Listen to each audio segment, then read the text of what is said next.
Cameroon, Bandung, Africa, Bandung, to the world, Bandung. Très mauvaise nouvelle pour la France, les amis. Très mauvaise nouvelle.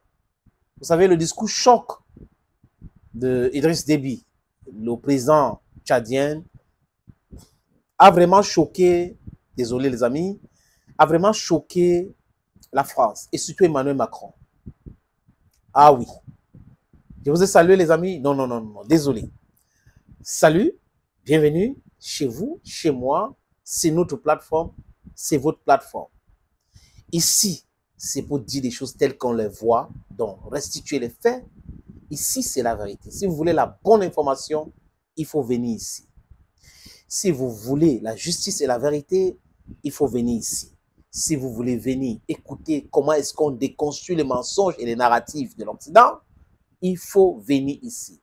Il y a aussi les frères qui font le même travail que moi. Je vous exhorte aussi de les regarder, de les encourager et d'essayer de vulgariser comme vous pouvez les différentes sorties. C'est nécessaire pour nous, c'est nécessaire de faire changer la mentalité. Le paradigme est en train de changer ou a déjà changé. C'est à nous d'imposer notre narratif et d'imposer cette narrative qui est la vérité. Parce que nous sommes dans la vérité. Monsieur Idriss Déby a fait un trait que moi, pour être honnête, je n'imaginais pas. Je n'imaginais pas qu'il pouvait réagir de la sorte. Parce que quand je regarde monsieur Mohamed Idriss Déby, je vois Emmanuel Macron, qui était là-bas, qui était arrivé au Tchad, l'imposer comme président de la République. Et qui avait violé la constitution du Tchad. Mais aujourd'hui, je comprends que chacun peut changer, n'importe qui peut changer. Et Charles Schwab avait raison. Le plus important, c'est le changement. Et tout le monde peut changer. Nous voulons que tous ceux qui sont les sous-préfets de la France se transforment en leaders africains, en vrais dirigeants, en vrais fils d'Afrique, pour parler uniquement de l'intérêt de l'Afrique. Bassirou Diomaye Faye aussi, les amis, m'inquiétait avec Ousmane Sonko. Mais après avoir gagné les élections législatives, les gars sont revenus dans leur discours de rupture avec la France. Bassirou Diomaye Faye a posé une question à un journaliste qui lui avait posé une autre question concernant les bases militaires françaises au Sénégal et à Dakar. C'est le journaliste de France 2. Et Bassirou Diomaye Faye lui a posé la même question. Est-ce que vous pouvez accepter que le Sénégal ouvre une base militaire, on voit les militaires sénégalais avec les tenues, les chars, les avions, les chars sénégalais sur votre territoire? Et il a ri. C'était un riz quoi. Comme pour dire, c'est pas possible, on ne va pas accepter cela. Mais ce que De Gaulle n'a pas accepté pour la France veut que les Africains acceptent.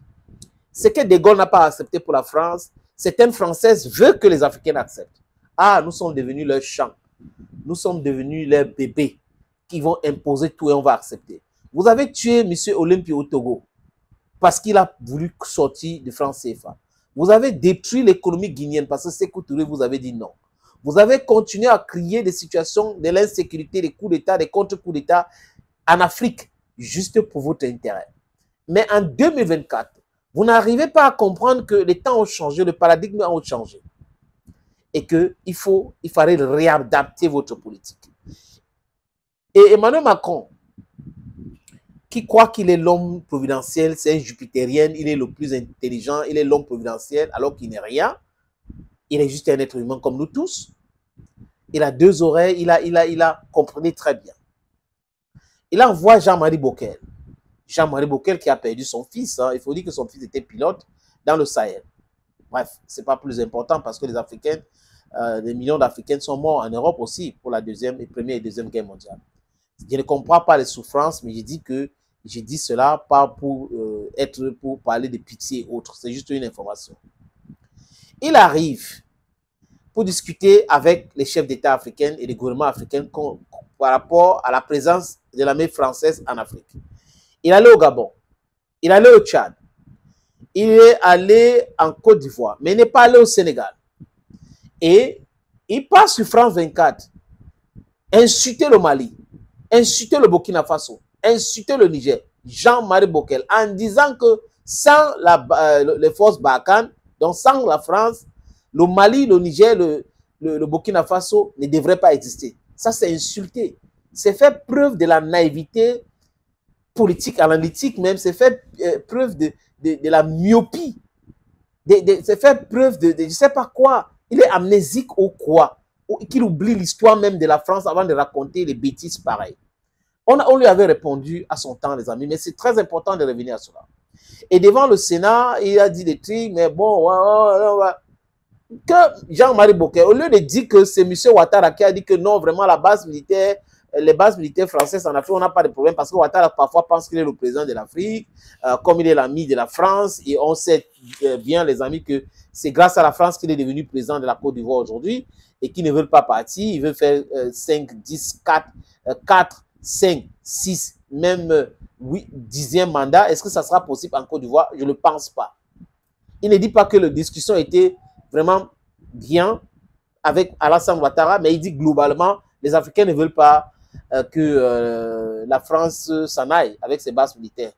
Et là, le ministre des Affaires étrangères de la France est allé en Djamena rencontrer le président Idriss Déby Itnou, Mohamed, et quand il rentre, patatri, patatra, bam, le Tchad annonce la décision, quoi, les amis, de dénoncer les accords militaires entre la France et le Tchad. Et je vous avais dit ici dans une sortie que Boko Haram est en train de créer des problèmes. Et le gouvernement tchadien vient dire que la communauté internationale devrait nous aider. Aider par rapport à quoi? Ce sont des gens-là qui aident ce gars-là à déstabiliser le Tchad. Ils ne peuvent pas aider. Ils ne peuvent pas aider. Après, ils vont vous dire que non, si on interfère, on va parler de l'ingérence et tout ça, là, on n'est pas là pour ça. Ils sont là, donc pourquoi? Aujourd'hui, il faut partir. Même si on n'a pas donné le calendrier, mais on a déjà dénoncé. C'est à la France maintenant de faire vite, parce que sinon il y aura des manifestations contre cette présence française. Les forces françaises ne sont pas des SDF, ce ne sont pas des sans domicile fixe. Ils ont la France, ils peuvent aller là-bas. Il y a aussi l'Ukraine. Ils peuvent aller en Ukraine. Hein, pour se battre là-bas, parce qu'apparemment, ils sont trop forts. Il faut aller là-bas. Et voilà les gens qui sont dans les escroqueries politiques, les amis. On avait les rebelles et les terroristes avaient pris en otage les militaires tchadiens. Et c'est les Russes qui ont réussi à les faire libérer. Les Russes. Et la France est là depuis. La France n'avait rien fait, même les Américains n'avaient rien fait. Quand je vois certaines personnes qui disent que la France est en train de vouloir rentrer à la République centrafricaine, je dis, non, vous ne savez pas de quoi vous parlez. La France vient avec cette aide budgétaire pour soutenir les élections municipales et tout en République centrafricaine avec 6,5 milliards de francs CFA. Ça représente quoi? Aucun pays africain ne doit accepter la présence d'un autre pays, dont des bases militaires. On peut avoir des autres, on peut collaborer avec des pays, mais la base militaire, vous venez, on vous donne 6 hectares, 7 hectares, 26 hectares pour construire, rester là-dedans, manier les armes, donner les armes, importer les armes sans contrôle. Non, c'est fini.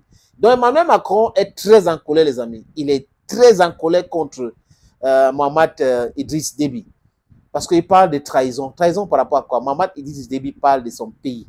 Il pense son pays, il parle de la souveraineté de son pays. Le reste, ce n'est pas important. Ce que Macron pense ou quelqu'un d'autre pense, c'est leur tasse de thé. Donc, ils peuvent se mettre en colère jusqu'à... Ce n'est pas ça le problème. J'espère bien que le président Mohamed Idriss Déby va rejoindre l'AES. C'est très important pour lui, pour sa sécurité et pour la sécurité du Tchad, de rejoindre l'AES.